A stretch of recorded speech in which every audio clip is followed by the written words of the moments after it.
அதிகாரம் 4. ஆதாம் தன் மனைவியாகிய ஏவாளை அறிந்தான்.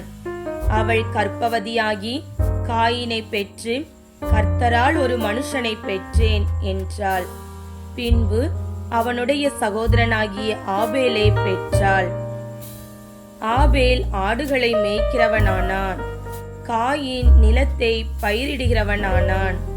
சில நாள் சென்ற பின்பு காயின் நிலத்தின் கனிகளை கர்த்தருக்கு காணிக்கையாய் கொண்டு வந்தான். ஆபேலும் தன் மந்தையில் தலையீற்றுகளிலும் அவைகளில் கொழுமையானவைகளிலும் சிலவற்றை கொண்டு வந்தான். ஆபேலையும் அவன் காணிக்கையையும் கர்த்தர் அங்கீகரித்தார். காயினையும் அவன் காணிக்கையையும் அவர் அங்கீகரிக்கவில்லை. அப்பொழுது காயினுக்கு மிகவும் எரிச்சல் உண்டாகி அவன் முகநாடி வேறுபட்டது. அப்பொழுது கர்த்தர் காயினை நோக்கி, உனக்கு ஏன் எரிச்சல் உண்டாயிற்று? உன் முகநாடி ஏன் வேறுபட்டது? நீ நன்மை செய்தால் மேன்மையில்லையோ? நீ நன்மை செய்யாதிருந்தால் பாவம் வாசற்படியில் படுத்திருக்கும். அவன் ஆசை உன்னை பற்றியிருக்கும். நீ அவனை ஆண்டு கொள்ளுவாய் என்றார். காயின் தன் சகோதரனாகிய ஆபேலோடே பேசினான். அவர்கள் வயல்வெளியில் இருக்கும் சமயத்தில் காயின் தன் சகோதரனாகிய ஆபேலுக்கு விரோதமாய் எழும்பி அவனை கொலை செய்தான். கர்த்தர் காயினை நோக்கி, உன் சகோதரனாகிய ஆபேல் எங்கே என்றார். அதற்கு அவன், நான் அறியேன். என் சகோதரனுக்கு நான் காவலாளியோ என்றான். அதற்கு அவர், என்ன செய்தாய்? உன் சகோதரனுடைய இரத்தத்தின் சத்தம் பூமியிலிருந்து என்னை நோக்கி கூப்பிடுகிறது. இப்பொழுது உன் சகோதரனுடைய இரத்தத்தை உன் கையிலே வாங்கிக் கொள்ள தன் வாயை திறந்த இந்த பூமியில் நீ சபிக்கப்பட்டிருப்பாய்.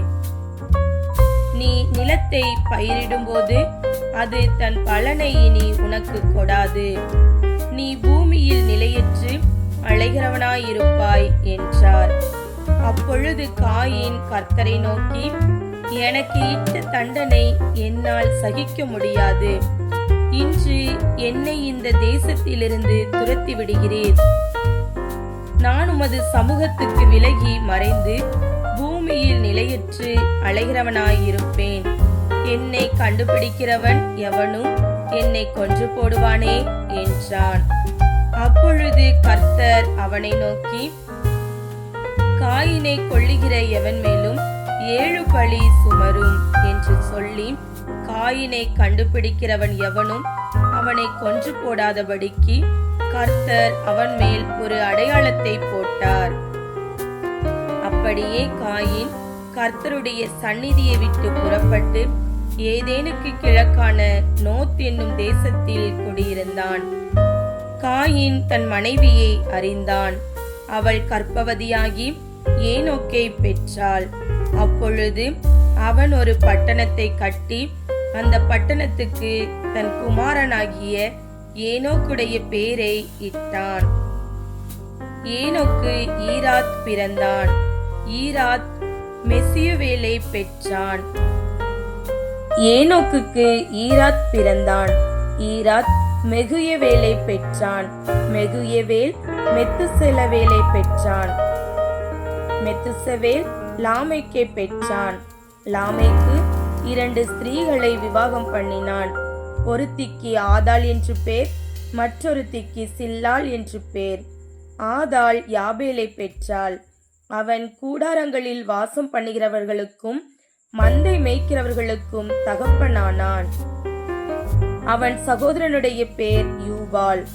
அவன் கிண்ணரக்காரர் நாகசுரக்காரர் யாவருக்கும் தகப்பனானான். சில்லாளும் தூபால் காயினை பெற்றாள்.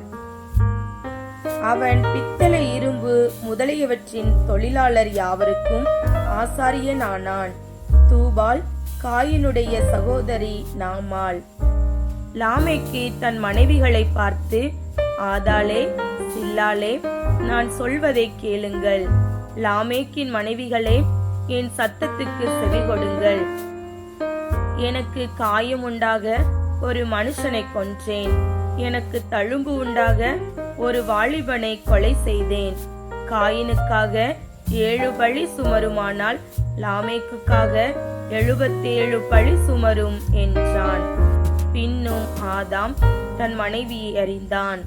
அவள் ஒரு குமாரனை பெற்று காயின் கொலை செய்த ஆபேலுக்கு பதிலாக தேவன் எனக்கு வேறொரு புத்திரனை கொடுத்தார் என்று சொல்லி அவனுக்கு சேத் என்று பெயரிட்டாள். சேத்துக்கும் ஒரு குமாரன் பிறந்தான். அவனுக்கு ஏனோஸ் என்று பெயரிட்டான்.